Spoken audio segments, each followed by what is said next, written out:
With just 1 month before the state of emergency in the Bahamas is set to expire, Minister of Health Bernard Wells is revealing that there have been no discussions about extending it beyond August 13th. The minister says right now the administration is focused on securing additional vaccines as the current supply continues to dwindle. Wells advised that the government is in talks with COVAX for an offer of nearly 60,000 doses of the Pfizer COVID-19 vaccine.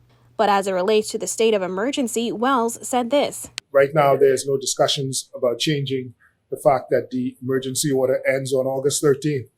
Wells says if anything changes, the government will come to the Bahamian people in, quote, the shortest possible time. In order to be able to do that, I do believe under the law you would still have to go to the House of Assembly, and the House of Assembly doesn't meet until the 22nd of September. We would have to call an emergency session.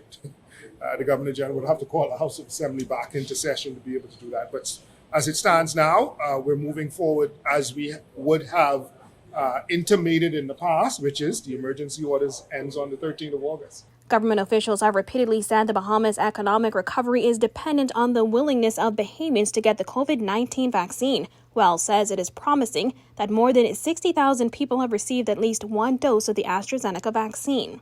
The third tranche of vaccines through COVAX is expected to arrive later this month, following weeks of delays. Wells said the government is also hoping to receive a tranche of Pfizer vaccines. We have been offered some 57,330 doses of Pfizer through the COVAX facility. We will have a more definitive date when that vaccine will arrive, when Pfizer will arrive in country by Friday of this week. With the Bahamas looking to receive Pfizer vaccines, the health minister was asked if the administration was considering vaccinating kids as young as 12 years old. We will most certainly take that into consideration as a part of the overall vaccination program. You know, our kids are going back to school in September, and so obviously we need to be able to take that into consideration.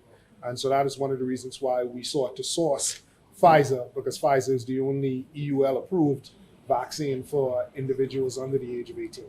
As vaccine supplies declined in the last several weeks, the government engaged in a vaccine exchange with Antigua and Barbuda for 5,000 doses of the AstraZeneca COVID-19 vaccine.